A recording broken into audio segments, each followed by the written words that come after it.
It all began with a simple act of kindness, the kind of thing that so often goes unnoticed in the hustle and bustle of a great city.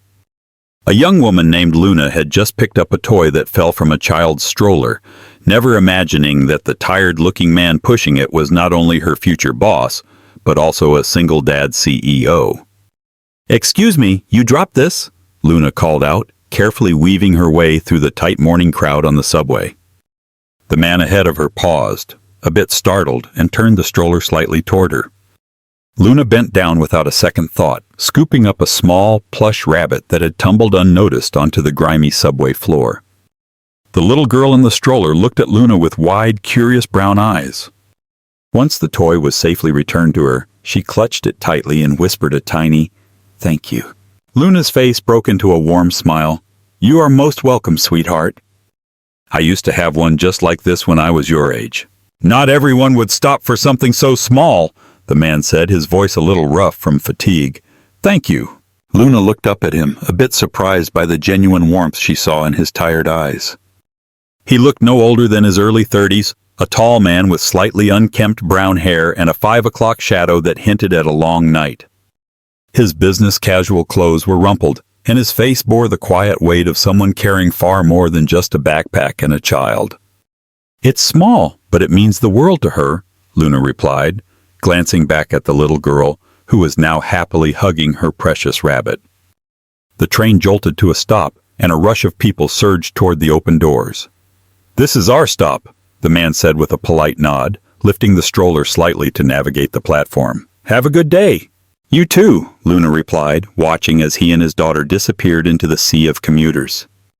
The image of the little girl and her rabbit lingered in her mind.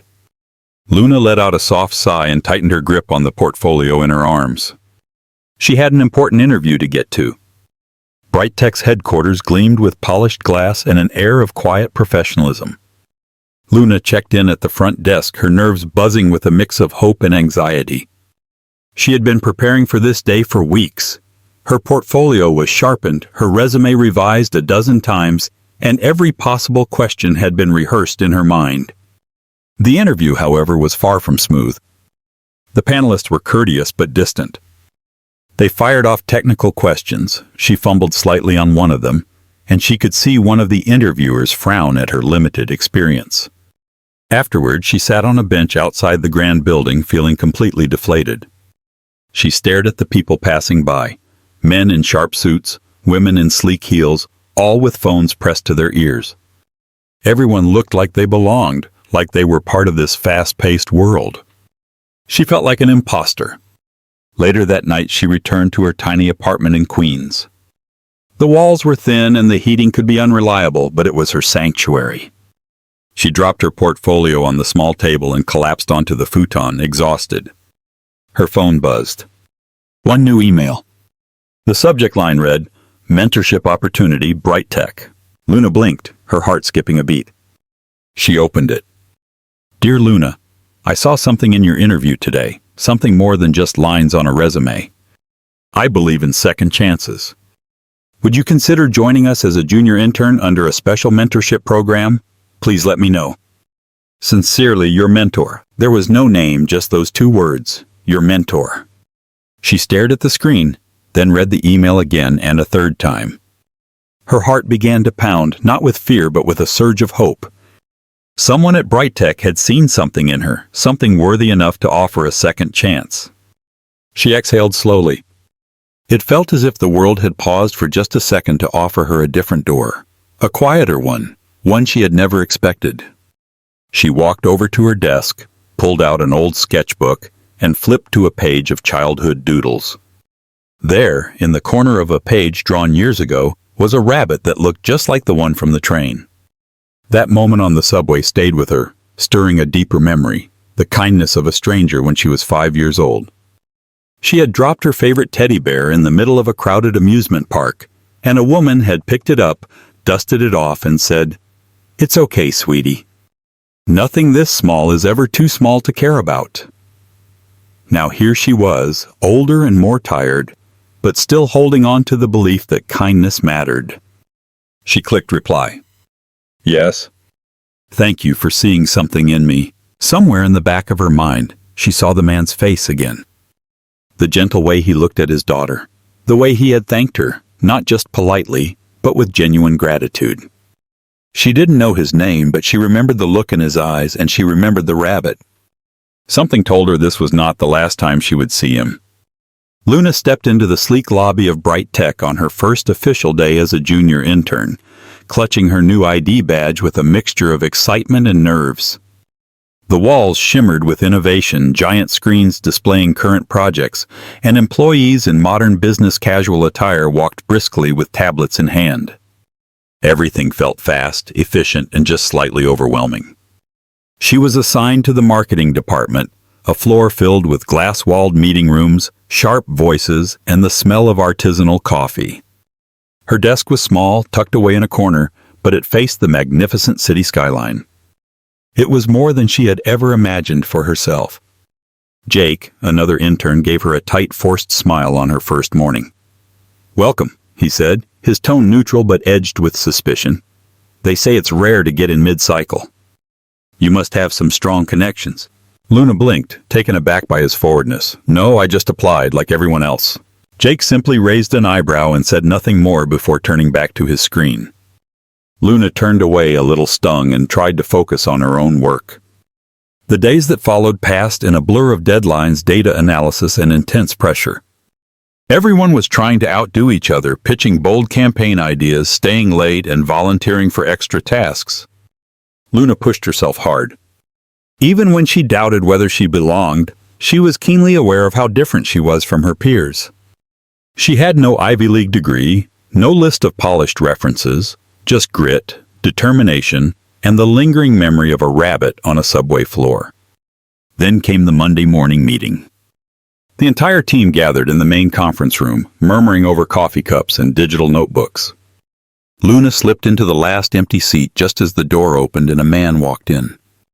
He was tall, wearing a navy button-down shirt with the sleeves rolled up, and his hair was just a bit tousled, as if he had run his hand through it a dozen times that morning. He smiled as he stepped to the head of the table. "Morning, everyone," he said simply. "Let's make this quick. I know you're all juggling a lot." Luna froze. Her heart didn't just leap. It felt like it stopped for a moment before hammering against her ribs. It was him. The man from the subway. The man with the stroller, the tired eyes, and the soft, kind voice. He continued the meeting, calm and composed, reviewing project goals and asking questions with a quiet, intense focus. "What's the audience feedback from the beta test? Has anyone run a sentiment analysis on the latest rollout?" When someone stumbled on a number, he offered gentle reassurance.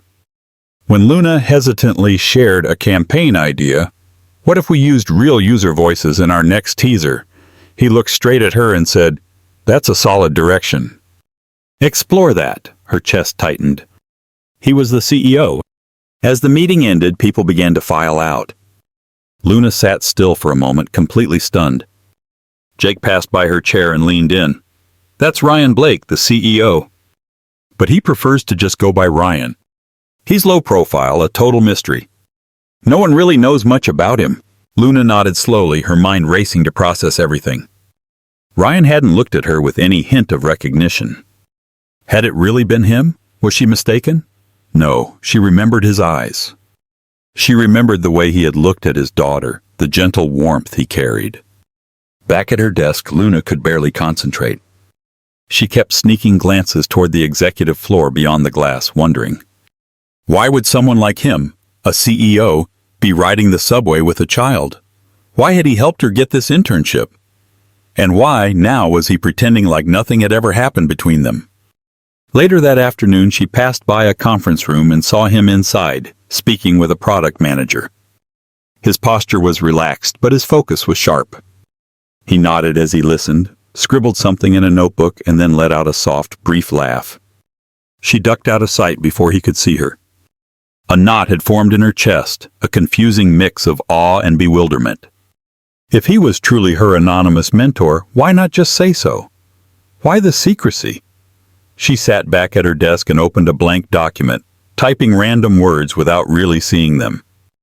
Her thoughts circled around a single persistent question. Why would a man like Ryan Blake, A CEO with everything. Ride the subway with a child in a stroller. And why did he look so very tired that day? Luna stood at her window that night looking out over the glowing lights of New York City. Somehow the man who had thanked her for picking up a stuffed rabbit was now at the very center of her new life, and he was acting as if they were complete strangers. The project was a high-stakes digital initiative for Bright-Tech's education division. When Luna was chosen for the 5-member team, led directly by Ryan Blake himself, she nearly spilled her coffee all over her keyboard. In their first meeting, Ryan stood before a massive glass board, his sleeves rolled up to his elbows. "This needs to speak to real people," he said, his voice resonating with passion. "It has to be authentic, relatable, and built with genuine care." His eyes scanned the room, pausing for just a moment on Luna. "Luna, that storytelling idea you mentioned last week, I want you to expand on it." "There's something real there." She managed a quiet, "Thank you," her heart pounding from the unexpected recognition. In the weeks that followed, Ryan led the team with a quiet authority. He was calm, thoughtful, and listened more than he spoke. And whenever Luna voiced an idea, he often circled back to it. "That's a good thread. Luna's onto something," each time she felt seen. He sometimes lingered after meetings to ask, "Are you settling in okay? Do you feel heard in the group?" His questions were always gentle, always respectful. Still, he never once mentioned their subway encounter. He never hinted that he remembered her at all. Then came a rainy Thursday. The team was behind schedule, and Luna volunteered to pick up a prototype from a partner office across town. She had no umbrella but ran anyway, determined to help. By the time she returned, she was soaked to the bone, sniffling, and a headache was pounding behind her eyes. She barely made it through the rest of the day. The next morning, she found a small brown paper bag sitting on her desk. Inside was a thermos of hot ginger tea, a pack of tissues, and a small handwritten note. "Rest a little. All right." She held the note, stunned. It was so simple, so quiet, but it reached a place deep inside her. Someone had noticed. Someone remembered. Someone cared. Through the glass partition of her cubicle, she could see Ryan standing in a conversation with the tech lead. He didn't glance her way, but she knew. Later that day, while she was in the printing room, she heard soft giggles. Turning, she saw a little girl in a purple dress holding a teddy bear. It was Cheryl. Luna's breath caught in her throat. The child's face lit up with recognition. "It's the bunny lady!" Luna crouched down. "You remember me?" Cheryl nodded enthusiastically, handing her a crumpled drawing. It showed 2 stick figures holding hands, one tall and one small. In bold, childish letters it read, "Ms. Luna is pretty." Luna blinked back tears. "Thank you, sweetheart. This is beautiful." Ryan appeared at the doorway, a soft smile on his face. "She insisted on giving it to you herself." "I hope that's okay." "She's amazing," Luna said, still a bit stunned. "She remembers kindness," he replied, his voice low. "Not everyone stops for a stuffed bunny." Their eyes met for a long, meaningful moment. Then someone called for Ryan, and he turned and walked away. That night, Luna sat in her small apartment, the drawing in her lap, the steam from a cup of tea rising nearby. She thought about Ryan, his thoughtful leadership, his patience, his deep care for Cheryl, and the way he saw her not just as an intern, but as someone worth listening to. But her heart, bruised by betrayals in her past, cautioned her. Could she trust this? Was his kindness real, or was it just another mask people wore? She looked at the drawing again. "Miss Luna is pretty." She wanted so badly to believe it. Her throat still ached, but the tea had soothed it. The tissues had helped, and Cheryl's sweet giggle lingered in her memory. Luna held the drawing to her chest and closed her eyes. She was falling, and she was terrified. "Do you ever feel like history is trying to repeat itself?" Luna asked, her voice low and troubled. Across the booth in a quiet diner, her best friend Mia stirred her coffee slowly, watching Luna with concerned eyes. "What do you mean?" Luna hesitated, her gaze drifting toward the window where rain tapped lightly against the glass. "My mom, she used to work in an office. She was just a clerk, but she was good at what she did. Her manager, he took advantage of her. Not physically, but with manipulation, emotional threats. He made her feel small. And when she finally pushed back, he fired her. Mia leaned forward, her expression softening. I was 11, Luna continued, her voice barely a whisper. I remember coming home from school and finding her crying on the kitchen floor. Her makeup was smeared and she just kept repeating, I did the right thing. I did the right thing. But the rent was due, and we had no backup plan. She was never the same after that. Mia reached across the table, gently squeezing her hand. You are not your mother, Luna. And from what you've told me, Ryan is not that man. Luna managed a weak smile. But how can I be sure? That same night, Ryan sat alone in his home office, an untouched glass of scotch beside him. On his desk lay an old photograph of his wife, Maria, smiling as she held a newborn Cheryl, looking both radiant and exhausted. He traced the edge of the frame with his finger. He remembered the hospital room, the overwhelming joy, the peals of laughter, and then the alarms that came too late. She was gone in a matter of hours. He hadn't known what a life without her would feel like until he held their tiny daughter and realized, with a crushing weight, that he would have to raise her all alone. Since then, everything had been about protection, about stability. No risks? His mother, Margaret, reminded him of this constantly. She needs consistency, Ryan, she would say, her tone sharp, not a parade of interns and fleeting kindnesses. That morning, Margaret had joined him for breakfast at the company lounge. She had stirred her tea slowly, her eyes like chips of ice. Ryan, I saw your interaction with that young intern. Luna, is it? He sighed. We work together, Mother. She is a child, Margaret said coolly, and an intern no less. People notice these things. They talk. He tensed. I treat all of my employees with respect. You treat her like she matters more. And I am not the only one who sees it. Margaret lowered her voice. You need to make a decision. Claire's family has agreed to move forward. An engagement would be a good signal for the board, a sign of stability. He looked up sharply. I am not marrying someone for politics. Then do it for Cheryl, Margaret replied, her tone steely. She deserves a secure future. You have responsibilities that go far beyond your own heart. Later, back in her apartment, Luna sat cross-legged on her couch, Cheryl's drawing still pinned to her wall. A swirl of crayon hearts surrounded the words. Miss Luna is pretty. She thought about the way Ryan looked at her. Not like a boss, not like someone judging her, but like someone who was truly seeing her. But was it real? She remembered the way he had placed that cup of ginger tea on her desk without a word, how he had stayed behind after a meeting just to ask if she was managing the workload. It was the same warmth she saw in his eyes whenever Cheryl entered the room. And yet, her mind conjured up images of a boardroom where powerful men laughed over drinks, choosing who to promote, who to seduce, who to discard. She saw her mother's eyes, hollow with shame. She remembered the eviction notice pinned to their front door. She felt her defensive walls rising brick by brick. The next week, she made a quiet decision. She stopped staying late. She avoided any one-on-one interactions with Ryan. In meetings, she answered questions politely but concisely and no longer made eye contact for more than a necessary second. Ryan noticed. During a late-night presentation review, he asked her, "Are you all right?" She gave a polite, distant nod. "Just tired." He didn't push, but something shifted in the air between them, an invisible wall that hadn't been there before. At home, Luna stared at the drawing on her wall. It had become more than just a piece of art. It was a memory, a symbol of a simple kindness that had tied her to something bigger than herself. A father, a child, a warmth she missed desperately. But the fear would not leave her. The what-ifs, the self-doubt, they swirled around her. Could she risk it? Could she trust that this time kindness wasn't just a prelude to betrayal? She traced the edge of the drawing again, her heart aching with a quiet, painful uncertainty.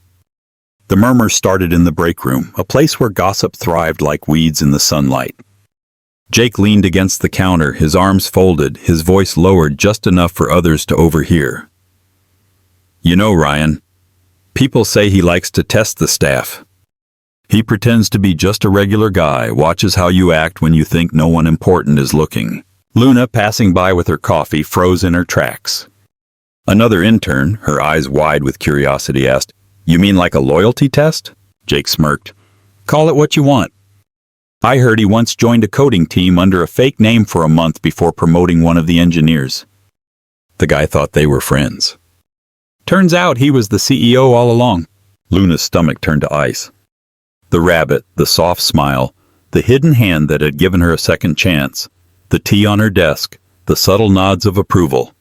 It was all too neat. Was he testing her too? That night, Luna sat on her bed, the email he had sent her weeks ago still open on her laptop, the one that had saved her internship after her rejection. She had once reread it for encouragement. Now it read like a manipulation. Sometimes the smallest actions show the biggest character. People like you, we need more of them. Had he written that to engineer her loyalty, to make her feel indebted to him? She started avoiding Ryan with a new determined coldness. Her answers in meetings became clipped and impersonal. She avoided his gaze entirely. There were no more quiet laughs, no more gentle thank yous when he held the door. Ryan noticed. He waited until late one evening when most of the employees had gone home. Luna was organizing files for a big presentation when he entered the small, glass-walled conference room. "Luna," he said gently, "can we talk?" She nodded stiffly, continuing to flip through the charts. "I've noticed something has changed," Ryan said, his voice soft. "Did I do something wrong?" She closed the folder slowly and looked him straight in the eye. "Why did you pretend not to be the CEO that day on the train?" Ryan blinked, looking genuinely confused. "I didn't pretend. I just didn't introduce myself. And you gave me a second chance after I was rejected," she added, her voice rising with an emotion she couldn't control. "You had power over my entire future and you never told me." He looked stunned. "I was just trying to help." "But you watched," she said, the word sharp. "You watched me struggle. You watched me open up to you. You knew everything about my situation, and I knew nothing about yours." Ryan's jaw clenched. "I never used what I knew against you." "You tested me," Luna snapped, the words tumbling out. "Just like you did with that engineer Jake mentioned. You wanted to see what I would do if I was worthy." "No," Ryan said, his voice firm now. "I never tested you." "Then what was it?" she challenged, her voice trembling. "Was it some kind of guilt project? Make the sad little intern feel special? See if she's worth saving?" Ryan pulled something from his wallet and placed it on the table between them. It was a photograph, slightly worn at the edges. It was of his wife, smiling in a hospital gown, holding a newborn Cheryl, both of them glowing with life.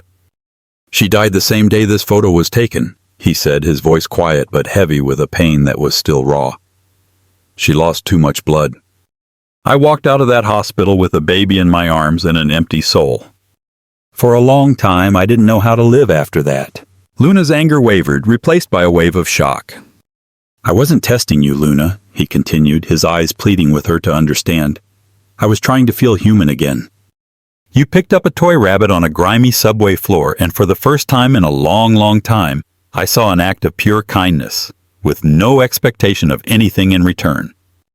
I gave you a chance, not because I pitied you, but because you reminded me that people still care." Before Luna could find her voice to reply, a small voice interrupted from the hallway. "Daddy?" Cheryl, dressed in her polka dot dress and holding her stuffed rabbit, peeked into the room, her small face clouded with worry.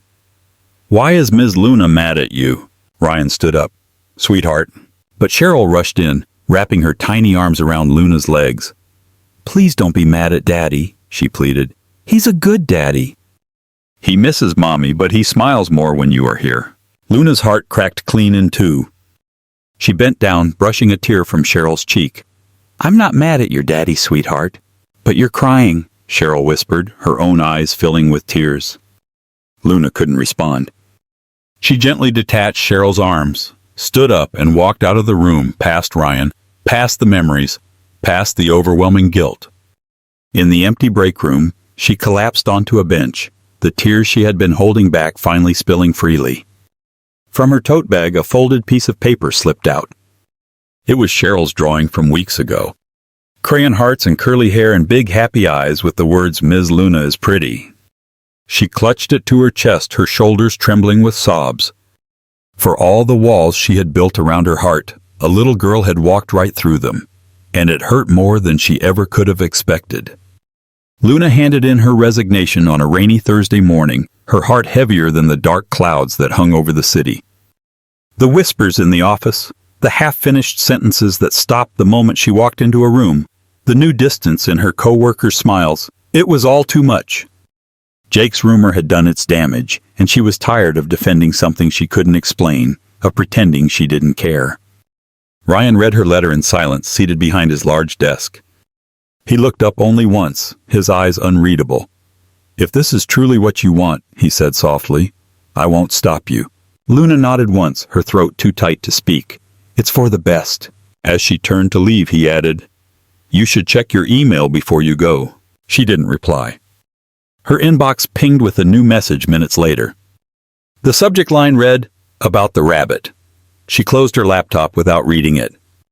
The next week, she found herself working part-time at a second-hand bookstore tucked into a quiet corner of Brooklyn. The scent of old pages and wood polish was a balm to her soul.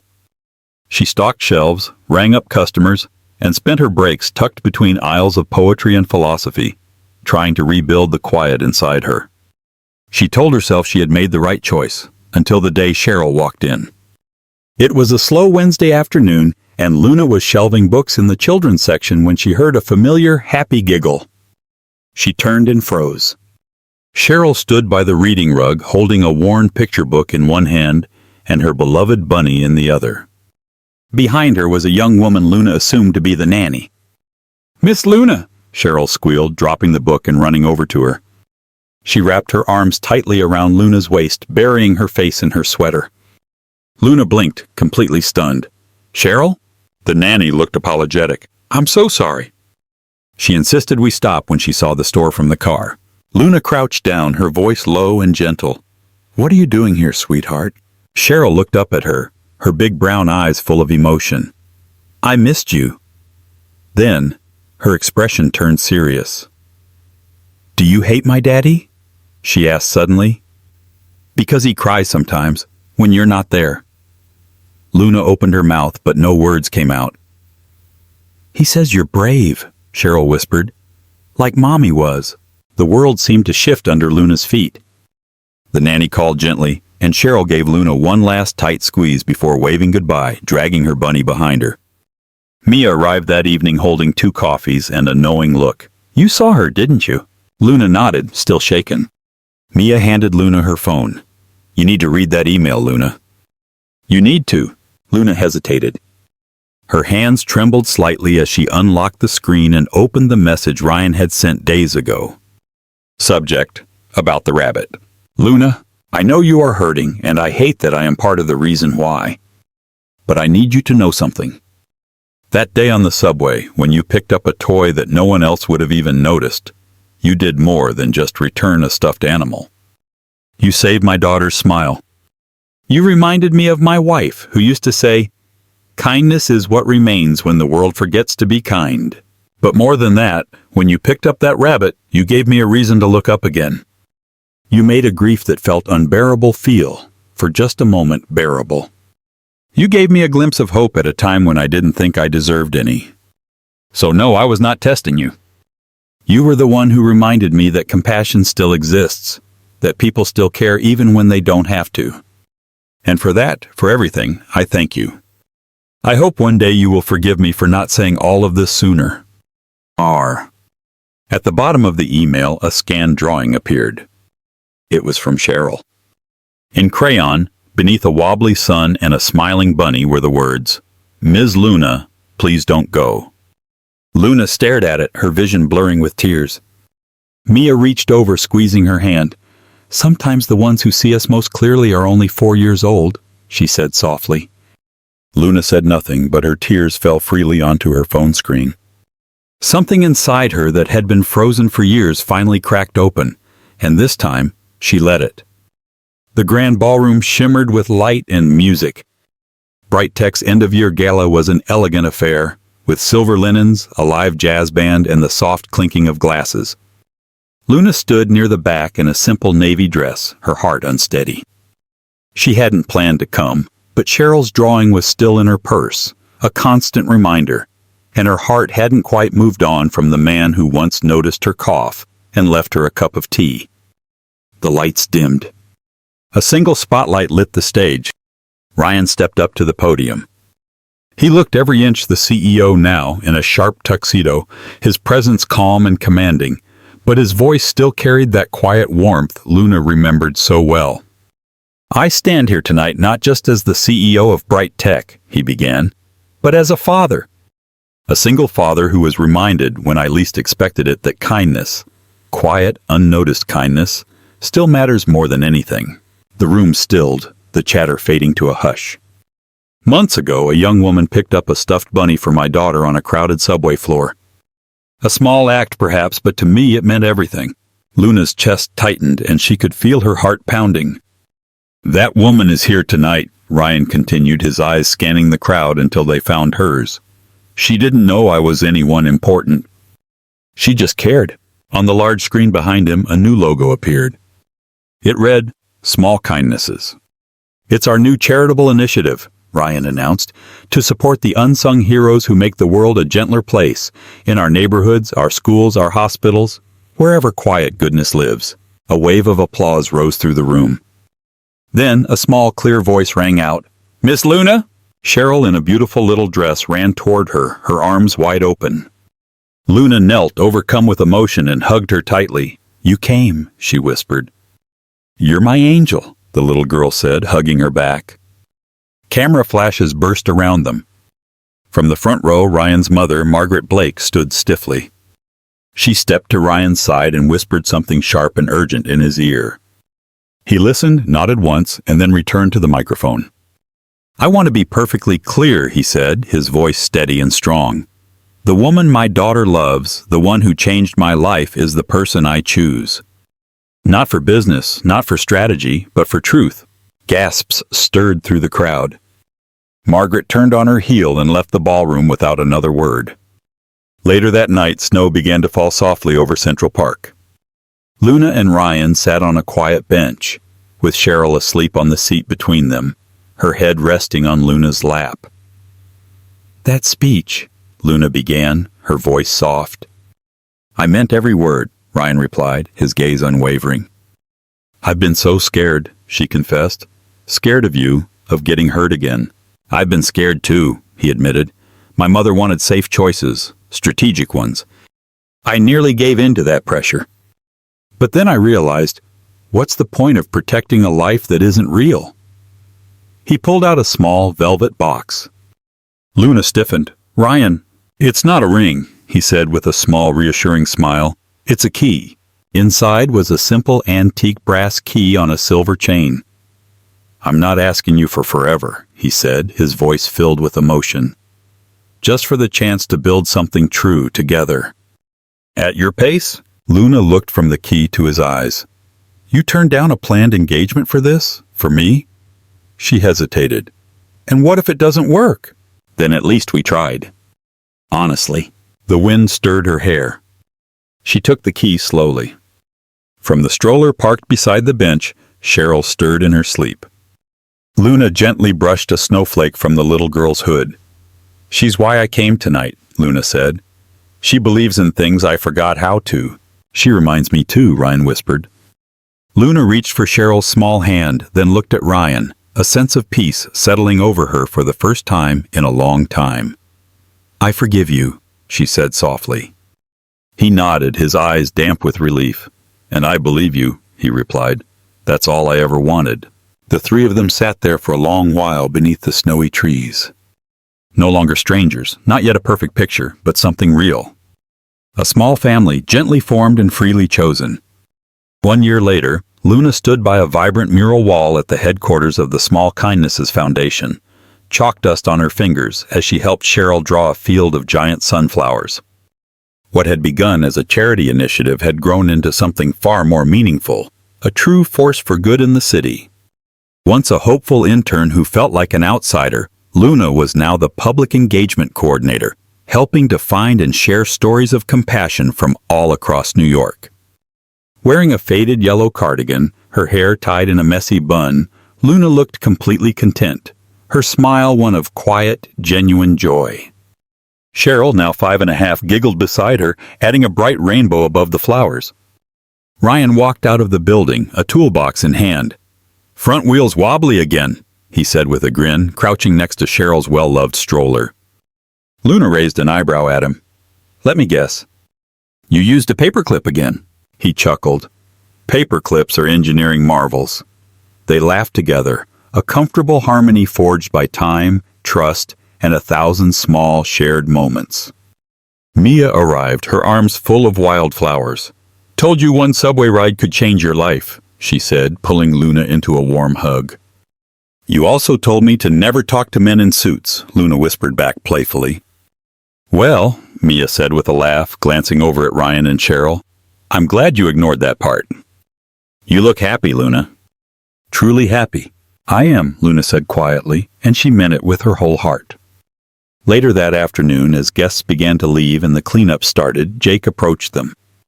He looked sheepish, his hands stuffed in his coat pockets. I owe you an apology," he said, looking at Luna, "for what I said about Ryan, and for doubting you." Luna held his gaze for a moment, then offered him a kind, forgiving smile. "Thank you, Jake." "That means a lot." As the sun began to dip behind the skyline, Luna, Ryan, and Cheryl walked home together. Central Park was blushing with the colors of early spring, with new buds peeking through branches and soft petals dancing in the breeze. Cheryl skipped ahead, her one hand held in Luna's, the other clutching her little white bunny. Its fur was a little faded, and its neck was gently sewn where it had once torn. The very same bunny that had started it all. They reached the stone bridge near the reservoir when Cheryl paused, tugging on Luna's sleeve. "Luna?" "Yes, honey? I want you to be my mommy." "Forever." Luna knelt down slowly, her heart pounding in her chest. "You do?" Cheryl nodded seriously and placed the well-loved bunny in Luna's lap. "You fixed him," she said simply. "You fixed us." Ryan stopped too, his eyes misting over. He knelt down beside them, placing a warm hand on Luna's back. "She's right," he said, his voice thick with emotion. "You fixed more than you'll ever know." He then reached into his pocket and pulled out another velvet box, a smaller one this time. "Home isn't a place, Luna," he said, opening the box to reveal a simple, elegant diamond ring that sparkled in the fading light. "It's you." "For me, for Cheryl, it's always been you." "Will you be my wife? Will you make our family official?" Tears streamed down Luna's cheeks as she looked from the trusting face of the little girl to the loving eyes of the man who had seen the best in her from the very start. "Yes," she whispered, her voice full of joy. 1,000 times yes. Ryan slipped the ring onto her finger as Cheryl clapped her hands in delight. He leaned in and kissed her, a kiss full of promise, gratitude, and a love that felt as real and as solid as the city around them. They wrapped their arms around each other, with Cheryl squeezing in between them, a perfect, happy circle. And so they went home. Beneath blooming cherry trees, with the spring breeze stirring the petals around their feet, they walked hand in hand, heart to heart. Not just a man and his daughter and the woman who once picked up a toy, but a family. Not born, but chosen. Stitched together by kindness, mended by love, and ready for whatever came next. If this story of Luna, Ryan, and a little stuffed rabbit touched your heart, made you smile, or reminded you that even the smallest act of kindness can change a life, then you felt exactly what we hope to bring with every tale we share. Here at Soul Stirring Stories, we believe in the quiet power of compassion, the beauty of second chances, and the simple truth that love makes us whole. Luna's journey from a hopeful intern to a beloved wife and mother is just one of many powerful reminders that the world can be kinder than we sometimes expect, and that all it takes is a small gesture to set a miracle in motion. If you enjoyed this story and want to fill your day with more tales that warm the soul, please take a moment to like this video and subscribe to our channel. Don't forget to click the little notification bell so you never miss a new story that might just heal your heart. Thank you for being part of our community. Stay kind and remember that no act of goodness, no matter how small, is ever wasted. We'll see you in the next story.